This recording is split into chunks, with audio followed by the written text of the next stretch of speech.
Buenas noches a todos, sean bienvenidos. Qué bonito es adorar al Señor, ¿verdad?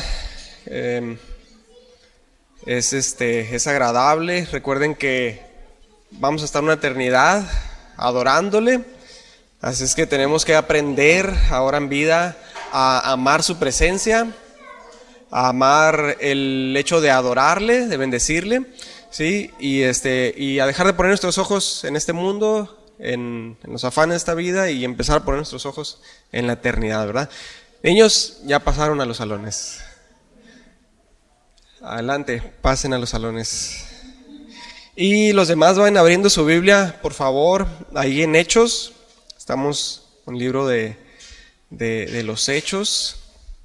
Sean bienvenidos todos. Tenemos visitas, bienvenida. Me gusta verle. Sean bienvenidos, sea bienvenida. Sean bienvenidos todos. Bien, Hechos capítulo 15. Vamos a estudiar del 36 al 41.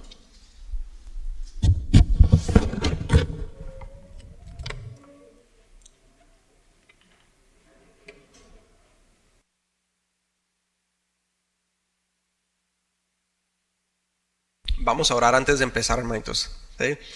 Padre, gracias por esta noche, Señor, que tú nos has regalado. Señor, sabemos que cada día es por tu gracia, por tu misericordia, Señor, y esta noche queremos escuchar tu palabra, Señor, queremos aprender de ti. Te rogamos que nos ayudes, que pongas en nosotros un corazón dispuesto, Señor, a escuchar y a creer tu palabra, Señor, a creerla de verdad, Señor, como verdad, como eso que es verdad. Ayúdanos a entenderla, ayúdanos Señor, a encontrar el sentido de la Escritura, de lo que tú nos quieres enseñar, de realmente lo que tú quieres enseñarnos, Señor.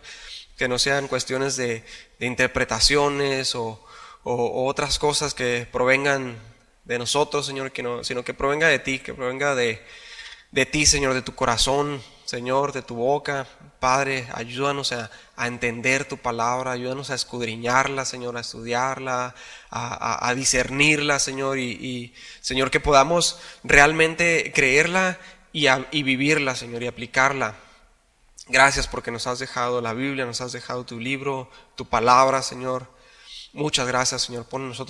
Haya en nosotros corazón dispuesto, tierra fértil, Señor. Y Señor, te ruego que esta noche me ayudes a predicar en el Espíritu Santo, Señor. Muchas gracias, Señor. Toda la gloria, toda la alabanza, todo el reconocimiento son para ti, Señor, solo a ti. Porque solo tú eres digno, Señor, de toda gloria. Bendito sea tu nombre, Señor, en nombre de Jesús. Amén. Bien, entonces, como contexto, hemos visto, sí, que ya concluyó el primer viaje misionero de Pablo junto con Bernabé ahí por Asia Menor, si recuerdan, y ya regresaron a Antioquía de Siria, ¿sí? Se cree que este primer viaje misionero que ya estudiamos anteriormente concluyó por ahí del año 47 después de Cristo, ¿sí? Y en este tiempo, un segundito, perdón, se me perdió aquí.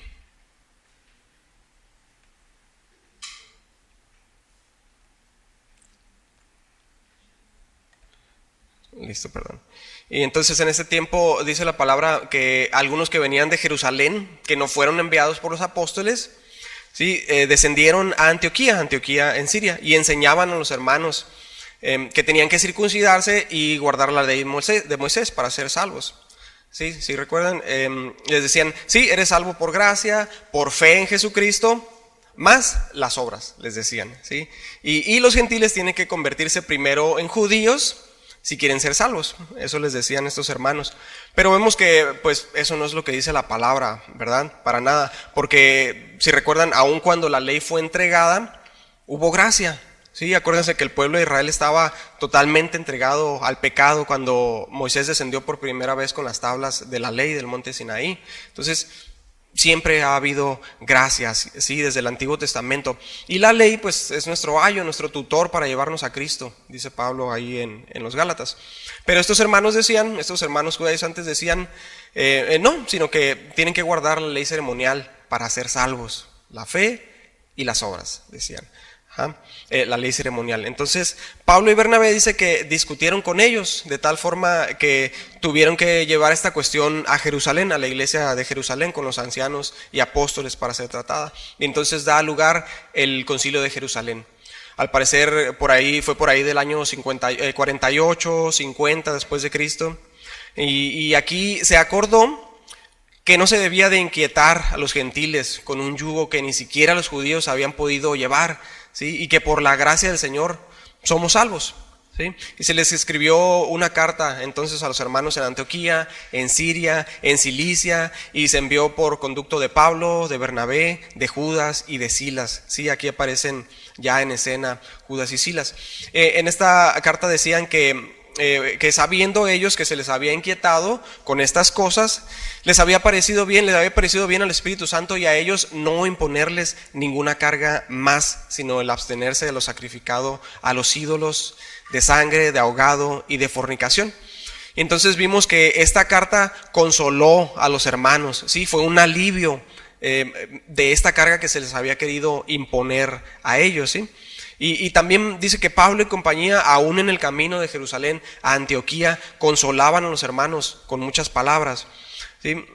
Y entonces vemos que este concilio de Jerusalén reforzaría y definiría la doctrina, ¿sí? Y aceleraría el proceso de evangelización, propiciando el segundo viaje misionero, como vamos a ver a continuación.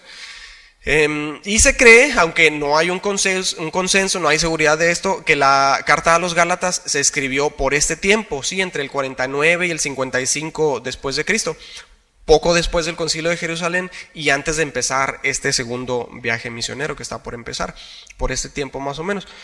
No se sabe con exactitud, ¿sí? Pero es muy muy probable. Y según dice Pablo ahí en su carta a los Gálatas, algunos de estos llamados maestros judaizantes que también habían ido a las iglesias de Galacia por donde Pablo había pasado en su primer viaje misionero, ¿sí? Y les habían hablado acerca de guardar la ley.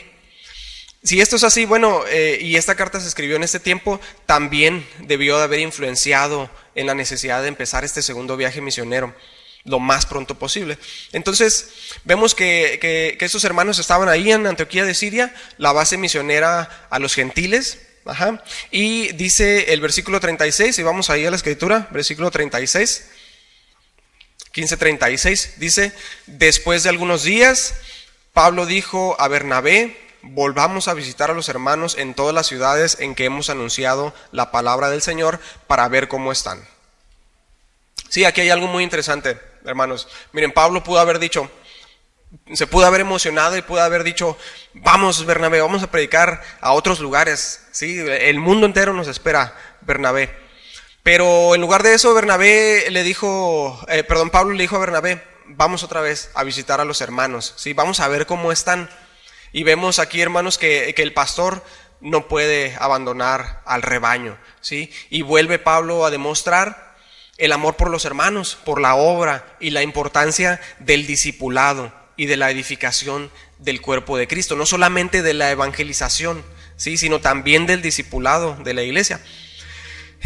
¿Y por qué? Porque Pablo sabía que ir por todos lados dejando bebés espirituales pues no tendría ningún fruto, ¿verdad? Ir y nomás evangelizar y vámonos, sí, como se hace hoy, sí, mucho se hace esto, o sea, se va, se evangeliza en un lugar y vamos, y ahí la iglesia, los locales se encargan, ¿no? Y no hay realmente un seguimiento. Y se deja esto al aire. Entonces Pablo sabía eso, no podía ir dejando por todos lados bebés espirituales y avanzar y seguir, ¿no? Porque no tendría ningún fruto, ¿no? Pero dejar hombres y mujeres maduros espiritualmente, que a su vez podrían discipular a otros de la manera correcta, esto es lo mejor, sí, es la mejor forma. Recuerden que en el primer viaje misionero anteriormente pasaron por Galacia de ida y de vuelta. Si recuerdan que pasaron de ida por toda la región de Galacia y luego regresaron por donde mismo, a pesar de que les había ido bastante mal, para confirmar a las iglesias. Y aquí al inicio del segundo viaje misionero vemos que vuelven a pasar por Galacia, ¿sí? Partiendo desde Antioquía de Siria. ¿Y por dónde creen que inició el tercer viaje misionero después de este segundo viaje misionero? ¿Alguien tiene una idea? por Galacia. Otra vez, ¿sí? Hechos 18, 22 al 23, inmediatamente después de acabar el segundo viaje misionero. Dice, habiendo arribado a Cesarea, subió para saludar a la iglesia y luego descendió a Antioquía. Ahí terminó el segundo viaje misionero. Y dice el 23, y después de estar allí algún tiempo, salió recorriendo por orden la región de Galacia y de Frigia, confirmando a todos los discípulos. Otra vez, en el tercer viaje misionero vuelve a hacer lo mismo. Sí, ya lo vamos a ver más adelante. Pero si alcanzamos a ver el peso de esto, hermanos, vuelve a insistir ahí Pablo. Sí, y vemos ahí, les voy a leer Efesios 4 del 11 al 13, dice, y él mismo constituyó a unos apóstoles, a otros profetas, a otros evangelistas, a otros pastores y maestros, sí, el Señor. Y escuchen con atención, a fin de perfeccionar a los santos para la obra del ministerio, para la edificación del cuerpo de Cristo, hasta que todos lleguemos a la unidad de la fe y del conocimiento del Hijo de Dios, a un varón perfecto, a la medida de la estatura de la plenitud de Cristo. ¿Sí? Entonces es muy importante que seamos edificados para que podamos madurar y parecernos cada vez más a Cristo, ¿sí? ¿Hasta cuándo? Hasta que vayamos a Él. Es un proceso que dura toda la vida, todo nuestro peregrinar aquí en la tierra. Y entonces para esto, dice esta escritura, Dios mismo constituyó a ministros aptos para el ministerio, ¿sí? Y esto es lo que estaba haciendo Pablo, por eso insistía en edificar a las iglesias, ¿sí? Ahora, también había un llamado a evangelizar, ¿sí? La gran comisión, que dice, vayan y hagan, ¿qué? Discípulos, exactamente, ¿sí? Y como en el concilio de Jerusalén se había dirigido la carta a las iglesias de Antioquía, de Siria y de Cilicia, lo vemos ahí en el 15:23, pues bueno, pues es justo pensar que los delegados quisieran realizar una gira también por estas mismas regiones, ¿sí? Y llevar esa carta personalmente. Ajá. Así es que dice el 36, después de algunos días, o sea, un lapso indefinido de tiempo, pueden ser semanas, meses, no lo especifica, pero dice que Pablo le sugiere a Bernabé iniciar la gira volviendo a visitar los lugares ya conocidos y ver cómo están los hermanos, ¿sí? Confirmarlos. Y recuerdan que anteriormente les fue muy mal en estos lugares, especialmente en Derbe, pero Pablo no lo vio como un obstáculo para continuar con la obra, sí, sino algo que tenía que pasar para llevar el evangelio, sí. Pablo era un hombre apasionado, sí, deseoso de comunicar a Cristo. Vemos ahí en 2 Corintios 4:1, se los leo, por lo cual, teniendo nosotros este ministerio según la misericordia que hemos recibido, no desmayamos, dice Pablo, ¿sí? Qué denuedo, ¿no? Es el que demuestra aquí Pablo, ¿no, hermano? Qué pasión demuestra, qué amor, qué entrega por la iglesia. Y sabe, hermano, esto es algo que no nos viene natural a nosotros como seres humanos, para nada, ¿sí?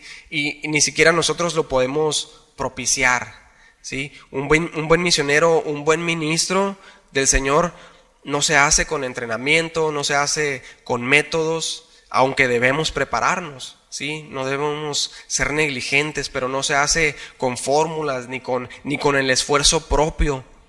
Sí, yo fui a uno de estos llamados entrenamientos misioneros hace años en otro país y tengo el contacto ahí de algunos que estuvieron en este entrenamiento misionero y algunos pues ya hasta andan en el mundo.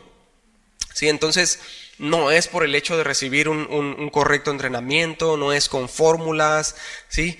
Pero entonces, ¿de dónde viene esta capacidad que tenía Pablo? Sí, vayan a Gálatas 2:20, porque ahí en Gálatas 2:20 Pablo escribió de dónde viene esa capacidad, ese amor, esas fuerzas que él demostró para insistir en la edificación de la iglesia. Gálatas 2:20, recuerden que es la carta que él escribió a las iglesias de esta misma región en las que puso tanto énfasis en el discipulado. Dice, con Cristo estoy juntamente crucificado y ya no vivo yo, mas vive Cristo en mí. Y lo que ahora vivo en la carne, lo vivo en la fe del Hijo de Dios, el cual me amó y se entregó a sí mismo por mí. De aquí viene esta capacidad, hermanos, que nosotros pudiéramos tener para para amar y para ver por los hermanos, ¿sí?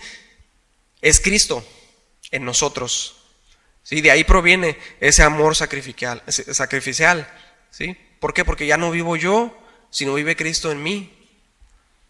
¿Por qué? Porque Él me amó y se entregó por mí, ¿sí? Entonces, por eso luego dice Pablo, a griegos y a no griegos, estoy leyendo Romanos, se los voy a leer, a griegos y a no griegos, a sabios y a no sabios, soy deudor. Así que en cuanto a mí, pronto estoy a anunciaros el Evangelio. Romanos 1, 14 y 15. Pablo se consideraba deudor a los hermanos, se consideraba deudor de predicar el Evangelio. ¿Por qué? ¿Por qué se consideraba un deudor? Por la infinita gracia que había recibido, ¿sí? Habiendo sido él perseguidor de la iglesia, perseguidor de Cristo mismo, que dijo el Señor, Pablo, ¿por qué me persigues? Dura cosa te es dar cosas contra el aguijón. Pero ahora Pablo estaba tan sumido en el amor de Cristo, tan unido a Él, desde que Él dijo, Señor, ¿qué quieres que yo haga? Ahí en el camino a Damasco. Él estaba tan unido a Él que el amor de Cristo emanaba de Él, a través de Él, y no podía detenerse, ¿sí? Entonces vemos que Dios es el apasionado, ¿sí, hermanos? Por predicar el Evangelio a toda criatura. Él es el que quiere que el Evangelio sea predicado a toda criatura, ¿sí? Que seamos edificados, y lo manifiesta a través de sus hijos que son obedientes, ¿sí? Que se llenan de su palabra, que la atesoran, que la creen, que la obedecen, ¿sí? Por eso es que la edificación en la palabra, el estudio de la palabra, la preparación del creyente, la edificación unos a otros, es más efectivo para la dispersión del Evangelio que 1000 entrenamientos misioneros y campañas evangelísticas juntas. También estuve en muchas campañas evangelísticas, yo serví en muchas campañas evangelísticas, y hay muchas emociones, muchas emociones, mucho mover, pero pocas conversiones sinceras, pocos creyentes que van a perdurar, que van a permanecer, ¿sí? No digo que no haya ninguno, sí los hay esos casos, ¿no? Pero realmente son pocos, ¿sí? Entonces, no está en nosotros, no está en los métodos, en nuestro esfuerzo, en lo que nosotros hagamos, está en Cristo, ¿sí? Está en Él. A quien anunciamos, amonestando a todo hombre y enseñando a todo hombre en toda sabiduría, a fin de presentar perfecto en Cristo Jesús a todo hombre. Colosenses 1:28. Sí, a fin de presentar perfecto en Cristo Jesús a todo hombre, dice ahí también Pablo en su carta a los Colosenses. Y entonces, una vez que hemos sido edificados, hermanos, y hemos madurado en la fe, que hemos sido edificados, ¿sí? Entonces seremos aptos para el ministerio, ¿sí? 2 Timoteo 2:24 se los leo. Porque el siervo del Señor no debe ser contencioso, sino amable para con todos, apto para enseñar, sufrido. ¿Qué dice? Apto para enseñar, dice Pablo ahí al joven pastor Timoteo. ¿Sí? ¿Por qué? Porque creyentes inmaduros, neófitos, como también lo menciona ahí Pablo, no aptos para enseñar, engendran creyentes inmaduros, ¿sí? Y una congregación así será inestable, propensa al fracaso, ¿sí? Cuando se centra una congregación en las emociones, en las señales, o sea, yo he visto ahí, ¿no? Por ejemplo, iglesias donde, no, que ya está escurriendo aceite por las paredes y un desorden en las lenguas y muchas manifestaciones, pero nada de edificación en la palabra. Realmente hay una inestabilidad, ¿sí? Hay una inestabilidad en este creyente. De repente están ahí, de repente no, y hay toda clase de pecados, ¿sí? Y hay una inestabilidad, hay una falta de madurez, ¿sí? Pero una congregación con ministros maduros, aptos para enseñar, ¿sí? Sabios, edificados en la palabra, bueno, una congregación así engendra creyentes maduros, que a su vez son aptos para enseñar la palabra, ¿sí? Y esta congregación crecerá fuerte, bien cimentada en la roca, ¿sí? Que es Cristo, que es su palabra. Crecerá sana, ¿sí? Entonces Pablo sabía esto, por eso insistía en confirmar a los hermanos una y otra vez. Vamos a visitarlos, vamos a visitarlos, a edificarlos, a ver cómo están, ¿sí? A predicarles, a hablarles de la palabra, ¿sí? Entonces, una vez tomada esta decisión de salir, de visitar a los hermanos, una vez que Bernabé respondió afirmativamente a la iniciativa de Pablo, seguramente guiado por el Espíritu Santo, una vez que Bernabé dijo, sale Pablo, vamos. Entonces, bueno, necesariamente tienen que organizar el viaje, ¿verdad? Y deben decidir quién va a ir con ellos en la misión. Alguien precisamente que fuera apto para el trabajo, ¿sí? De este segundo viaje misionero. Y vemos ahí en el 37, vamos al 37, 15:37 de Hechos.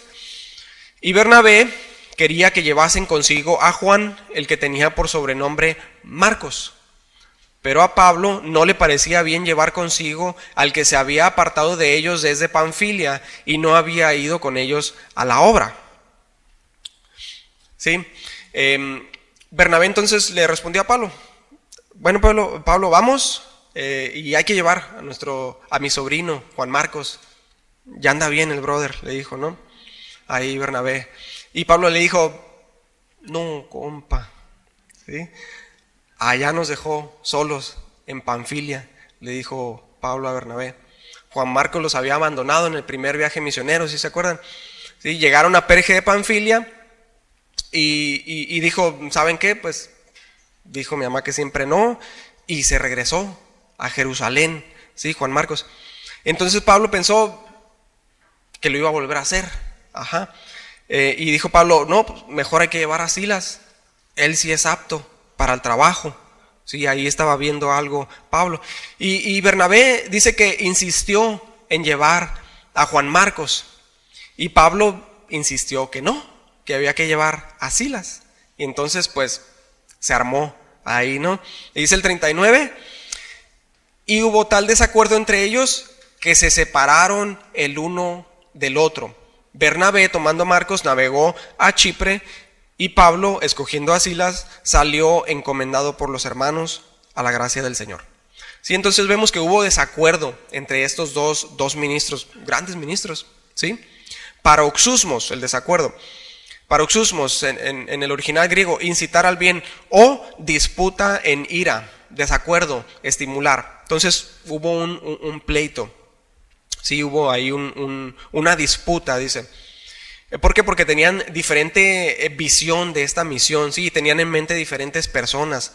Bernabé, el hijo de consolación, el hermano Barney, demostró desde un principio un interés por cada creyente individualmente, ¿sí? Un interés por restaurar al caído, ¿sí? Él fue el primero que se acercó a Pablo después de su conversión, si recuerdan, cuando nadie se le acercaba por miedo. Y él le tomó y él lo trajo a los hermanos, cuando todos le sacaban la vuelta a Pablo. Entonces, Bernabé era alguien que confiaba, que esperaba, que toleraba, ¿sí? Era el hijo de consolación, por eso le pusieron así. Y entonces, ahora aquí quiere volver a dar una oportunidad a Juan Marcos de enmendar lo hecho. Y es algo admirable, sí, en verdad es algo admirable. Y dice el original da a entender que Bernabé insistió y persistió en pedir que se llevara a Juan Marcos. Pero Pablo, por el otro lado, no pensaba que Juan Marcos fuera digno del honor ni apto para el servicio, ¿sí? De hecho, Pablo se expresa de él de una forma bastante dura, ¿sí? Y le llama apostanta en el original, que significa actuar de apóstata, ¿sí? Un apóstata no teológicamente, sino del servicio, desertó del servicio, ¿sí? Puso su mano en el arado y luego miró atrás. Se regresó. Y el hecho de que Pablo haya usado este término para referirse ahí a Juan Marcos, pues está reflejando su indignación, ¿sí? Su enojo. Entonces, vemos que era arrebatado Pablo, ¿sí? Como algunos de otra iglesia, no de aquí. No, miren, Pablo era una persona fuerte, ¿sí? Decidida, con mucho denuedo, era una persona apasionada, y es difícil para una persona así tolerar la cobardía, la deserción, ¿sí? Y realmente necesitaban a alguien de confianza Y con justa razón, porque el viaje no iba a ser fácil y él lo sabía, ¿sí? Entonces Pablo tenía un muy buen argumento en ese momento. Y no sabemos en realidad si Juan Marcos ya estaba listo o no en ese momento, porque la escritura nos dice que sí llegó a ser útil más tarde, más adelante, sí, para la obra, como lo expresa después Pablo en Colosenses 4:10b, y Marcos, el sobrino de Bernabé, acerca del cual habéis recibido mandamientos, si fuera vosotros, recibidle. Sí, Pablo le escribió esto a los colosenses. Y en 2 de Timoteo 4:11b, toma a Marcos y tráele contigo, porque me es útil para el ministerio. Sí, también lo escribió esto Pablo a Timoteo. Y recuerden que también Marcos escribió el Evangelio de Marcos. Y anteriormente, cuando Pedro fue librado de la cárcel por el ángel, si recuerdan, fue en la casa de Marcos, de la mamá de Marcos, donde ellos estaban reunidos orando, ¿sí? Por Pedro. Entonces, Juan Marcos era de buena familia, era de buen testimonio, solo que en esta ocasión en Perge pues le falló al hermano, ¿sí? Pero vemos que era un creyente nacido de nuevo y que estaba en un proceso de maduración. Entonces Bernabé, tal vez conociéndolo mejor, insiste, vamos a llevar a mi sobrino. Pero vemos que la disputa se profundiza sin que Lucas nos diga más acerca de esto. Y vemos que en la legata, bueno, las posiciones se tornan irreconciliables y dice que hubo tal desacuerdo entre ellos que se separaron. Y esto nos habla de la vehemencia de estos dos hombres de sostener sus respectivas posiciones. Ninguno cedía, ¿sí? Entonces no hubo más remedio sino separarse.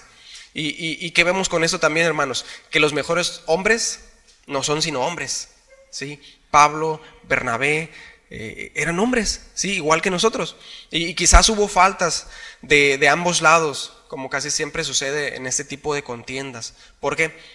Porque solo el ejemplo de Cristo es perfecto, sin faltas. Solo el de Él, ni siquiera el de Pablo es perfecto, solo el de Cristo, ¿sí? Nosotros somos imperfectos. Y no tenemos que pensar que sea raro que haya diferencias aún entre hombres buenos y sabios como ellos. Así será mientras estemos en este cuerpo imperfecto, aún entre nosotros, hermanos. Nunca seremos unánimes hasta que estemos allá, hasta que estemos con el Señor, ¿sí?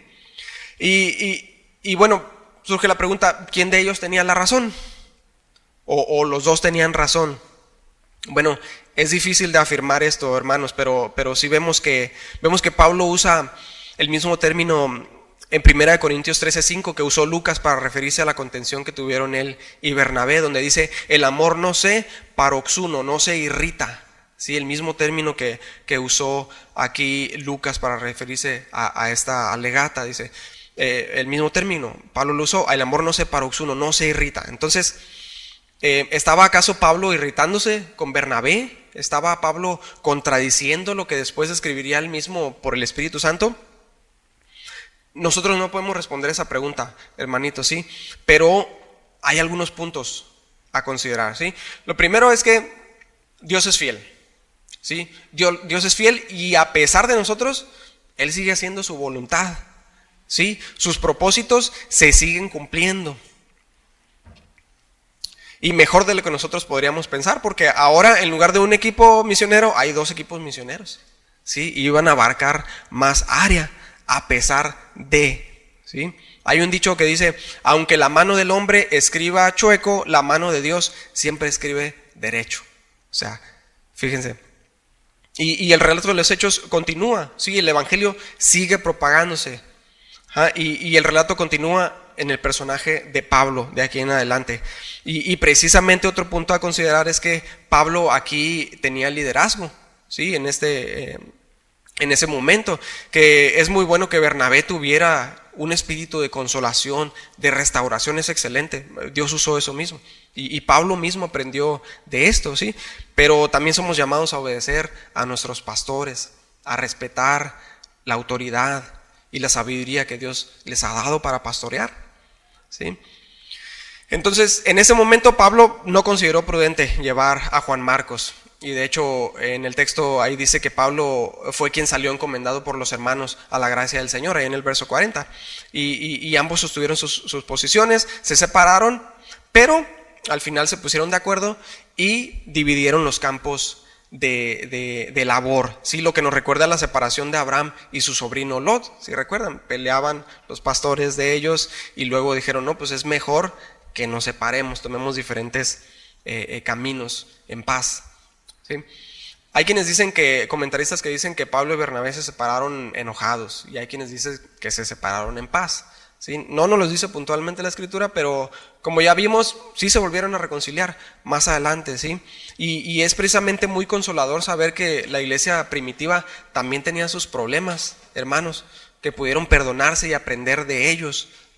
Y nosotros tenemos que aprender de esto y pedir a Dios que nos dé sabiduría y siempre detenernos a orar, pidiendo dirección ante toda decisión que tengamos, porque a veces se nos presentan situaciones complicadas, ¿no? Y más entre nosotros, de verdad, a veces somos bien complicados, y cuando estamos los dos partes pensando diferente, surgen estas cuestiones y necesitamos sabiduría, sí, de parte de Dios. Necesitamos detenernos, necesitamos orar y pedir a Dios por sabiduría, por discernimiento.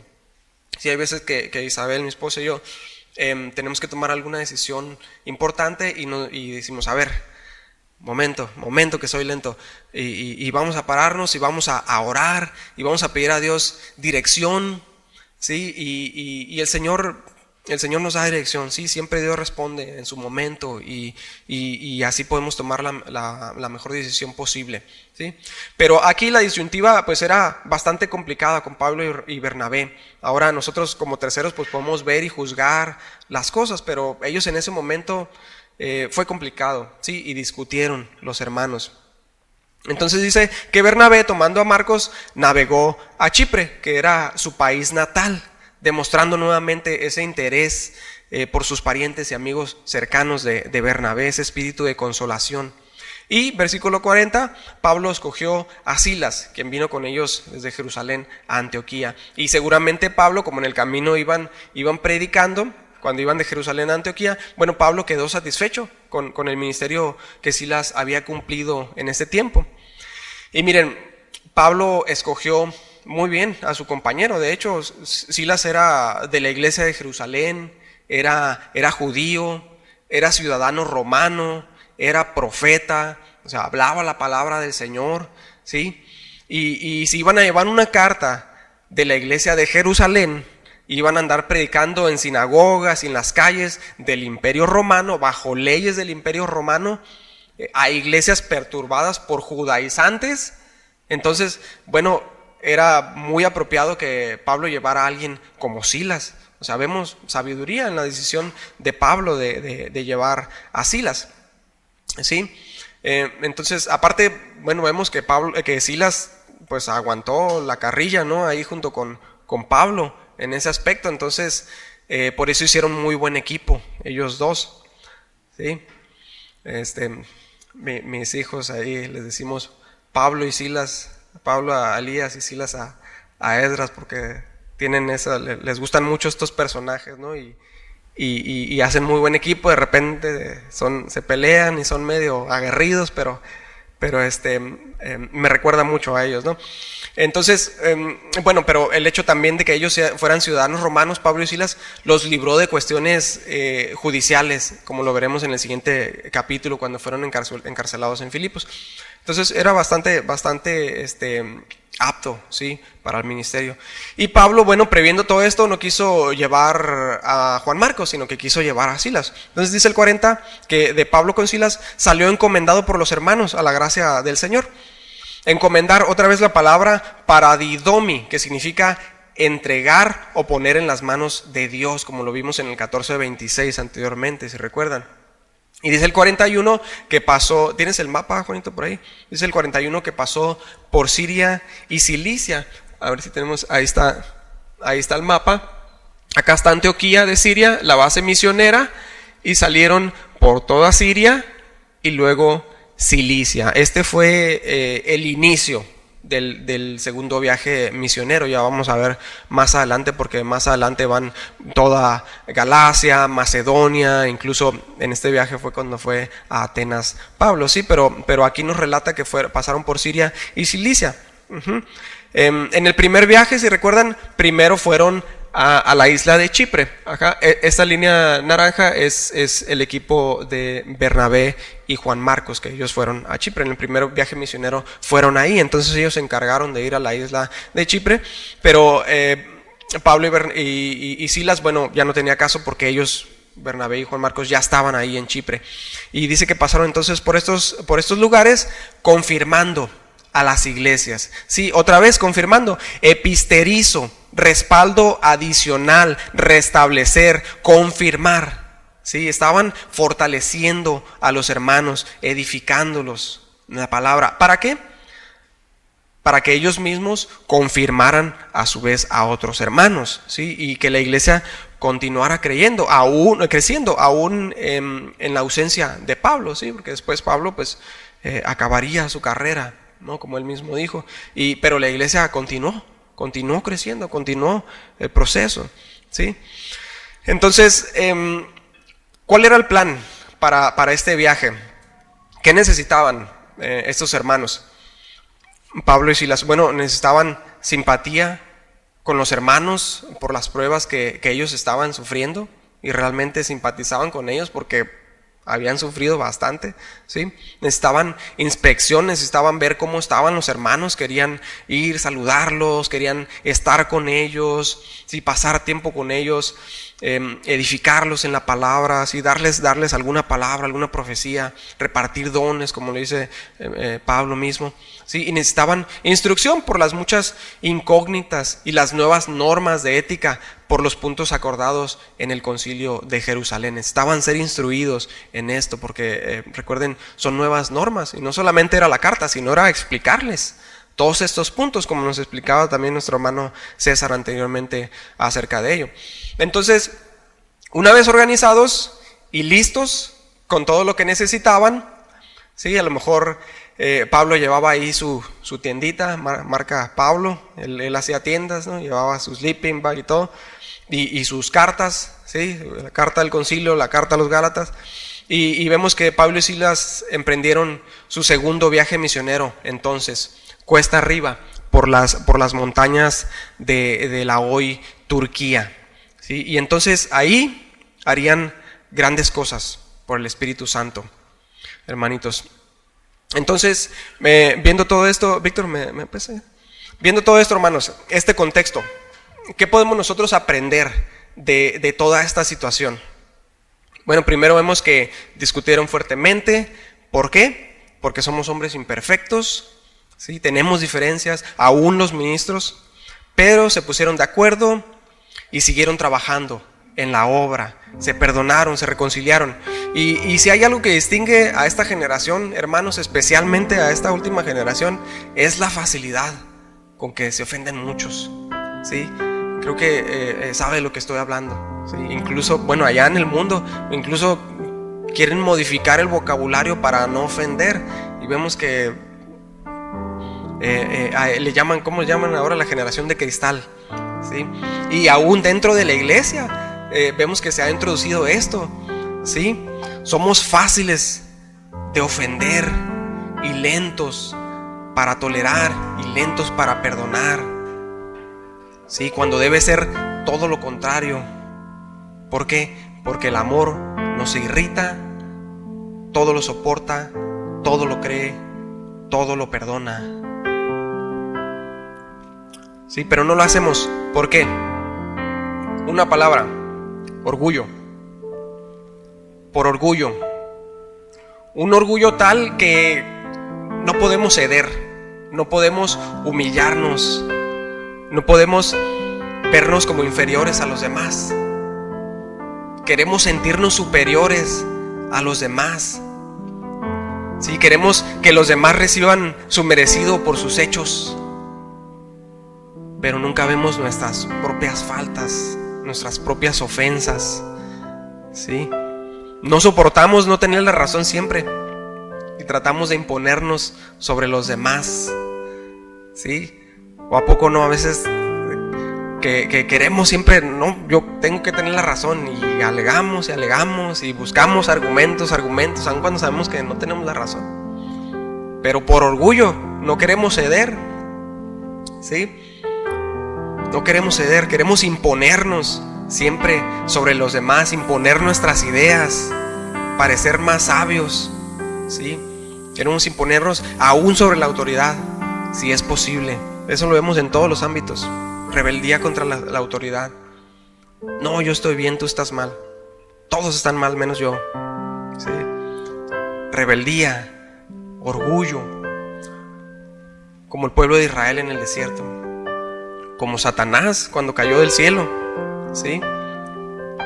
Vemos un ejemplo grande en Pablo y Bernabé. Ellos pusieron sus diferencias a un lado, se reconciliaron y siguieron trabajando en la obra. Otra cosa que podemos aprender aquí, hermano, es el amor por la iglesia, ¿sí? Por los hermanos, por el evangelio.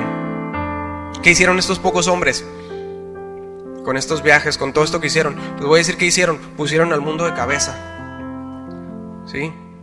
Estos que trastornan el mundo entero, decían de ellos. Pero ¿por qué es que hoy en día no tenemos el éxito que estos hombres de Dios tuvieron con la ayuda del Espíritu Santo en ese tiempo? Que pudiéramos pensar que el Espíritu Santo solo usó a los apóstoles en este tiempo de esta manera y que esos eran otros tiempos. Pues ciertamente los tiempos bíblicos son únicos en cuanto a la revelación, en cuanto a la obra profética y apostólica. Sí, ya no hay apóstoles, pero hemos visto a lo largo de la historia que cuando se ora y se trabaja constantemente buscando la voluntad de Dios, Dios bendice y prospera ese trabajo, ¿sí? Cuando nos preocupamos por el bienestar espiritual de los nuestros y de la iglesia, vemos avivamientos causados por unos cuantos hombres a lo largo de la historia, ¿sí? Como el del siglo XVIII en Inglaterra, por hombres como John Wesley, George Whitefield, Jonathan Edwards, John Knox. Pero nos centramos tanto en nosotros mismos y hacemos a los demás responsables de su propia edificación y crecimiento espiritual. Ahí se le echa. Aunque es cierto que cada uno somos responsables por nosotros mismos, cada uno dará a Dios cuenta de sí, Romanos 14:12.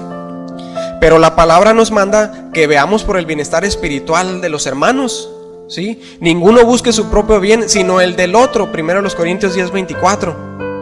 Por lo cual, animaos unos a otros y edificaos unos a otros. 1 Tesalonicenses 5:11. Porque ¿a poco no todos apreciamos escuchar un buen sermón que nos edifique? Todos apreciamos recibir un buen consejo de un hermano, ¿verdad? O cuando estamos pasando por momentos difíciles y un hermano se acerca para fortalecernos, para animarnos, para consolarnos y para ayudarnos. O cuando oran por nosotros y por nuestras necesidades, lo apreciamos mucho, ¿verdad? Es muy apreciado. Sí, nos sentimos agradecidos con la iglesia, con los hermanos, nos sentimos bendecidos de tener a nuestros hermanos. Así es como somos edificados unos a otros. Sí, a esto se refiere la palabra. Pero queremos nosotros recibir eso, pero no nos interesa hacerlo por los demás hermanos.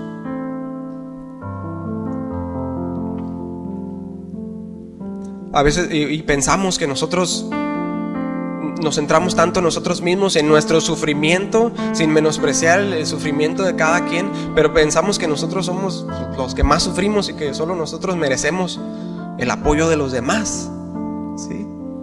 Pero yo creo que ninguno de nosotros se atrevería a decirle eso a Pablo, ¿no? O sea, no, Pablo, yo he sufrido más que tú. No, porque ¿qué dice Pablo? Yo tengo las marcas en mi cuerpo, ¿no? Y veamos a Cristo. O sea, si pensamos que hemos sufrido, ve a Cristo en la cruz. Porque todas estas cosas padecemos por amor a vosotros, para que abundando la gracia por medio de muchos, la acción de gracias sobreabunde para gloria de Dios. Por tanto, no desmayamos. Antes, aunque nuestro hombre exterior se va desgastando, el interior, no obstante, se renueva de día en día. 2 Corintios 4, 15 y 16. Doy gracias a mi Dios siempre que me acuerdo de vosotros, siempre en todas mis oraciones, rogando con gozo por todos vosotros, por vuestra comunión en el Evangelio, desde el primer día hasta ahora. porque Dios me es testigo de cómo los amo a todos ustedes con el entrañable amor de Jesucristo. Filipenses 1, 3 al 5 y 8. ¿Dónde están, hermanos, hombres y mujeres así? ¿Sí? Vemos que Jesús lloró sobre Jerusalén. Jerusalén, Jerusalén, que matas a los profetas y apedreas a los que te son enviados. ¿Cuántas veces quise juntar a tus hijos como la gallina junta sus polluelos debajo de las alas y no quisiste? Mateo 23:37. ¿Alguna vez, hermano, tendremos ojos como los de Jesús para llorar por las almas, por nuestra tierra, por nuestra familia? Una vez se dijo de George Whitefield: no podían odiar al hombre que tantas veces lloró por sus almas. Si lo hiciéramos así, si realmente tuviéramos esa carga sobre nosotros por los hermanos, por las almas, si lo hiciéramos así, podríamos esperar tener gran éxito como iglesia.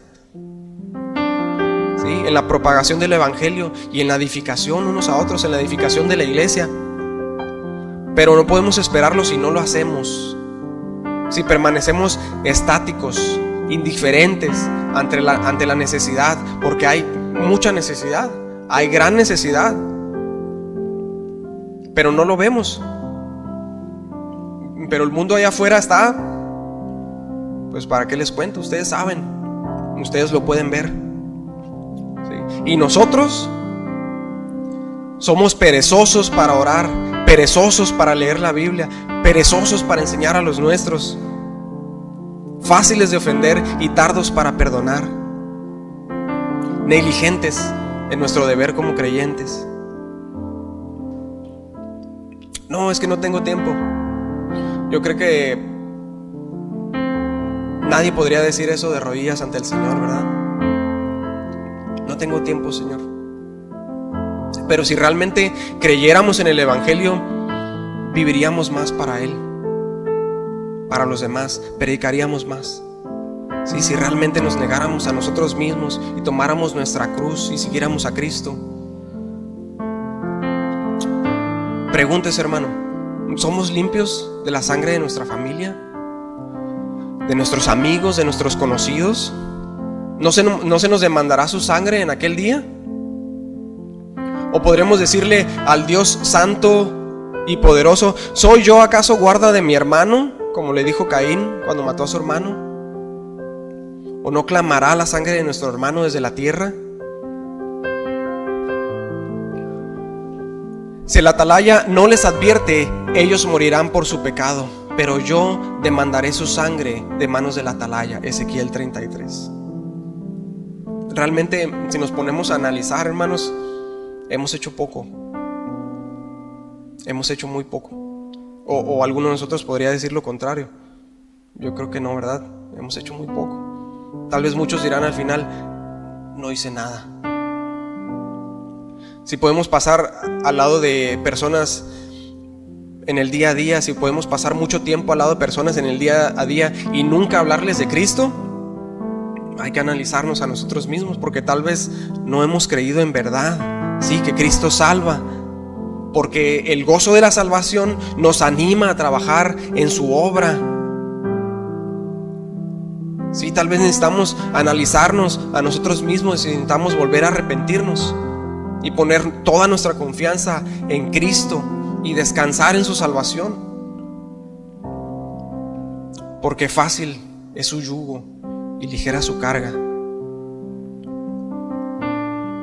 Y después hacer las buenas obras que Él nos ha mandado mientras esperamos con gozo su regreso, hermano. ¿Usted espera con gozo el regreso de Cristo, hermano? ¿O espera con temor y vergüenza? ¿Seremos siervos buenos y fieles? ¿O seremos siervos malos y negligentes?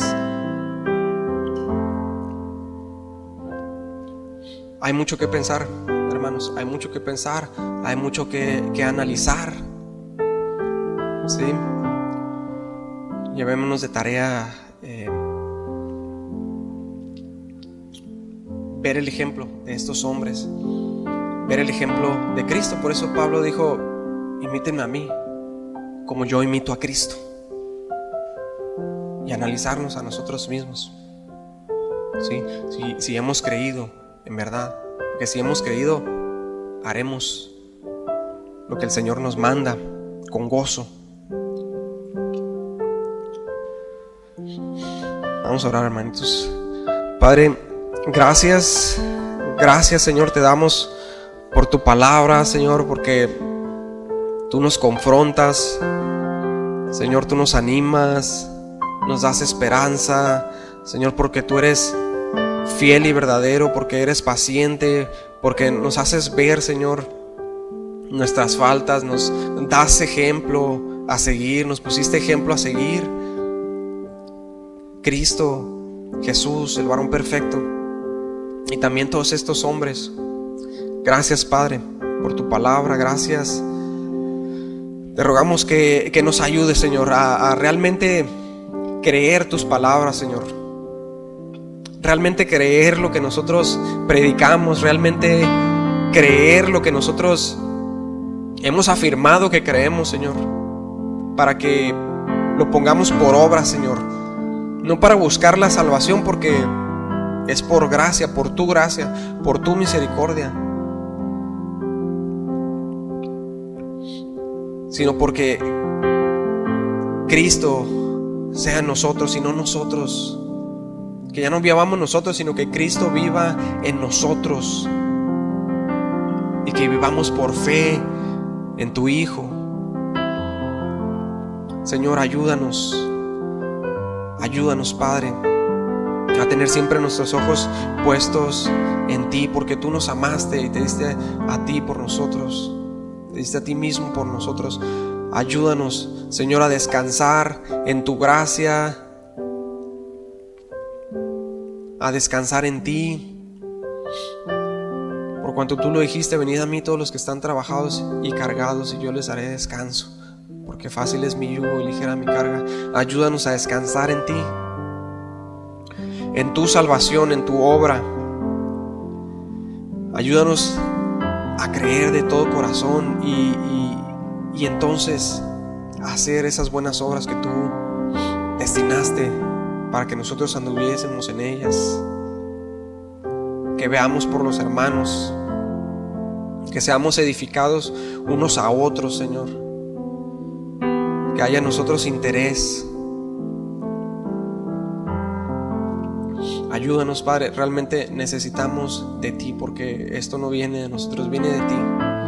Necesitamos de tu gracia, necesitamos de tu misericordia, Padre, de tu Espíritu. Gracias, Dios, gracias, porque tú nos hablas siempre a tiempo y nos ayudas, Padre. Ayúdanos a hacer esos cambios necesarios, Señor.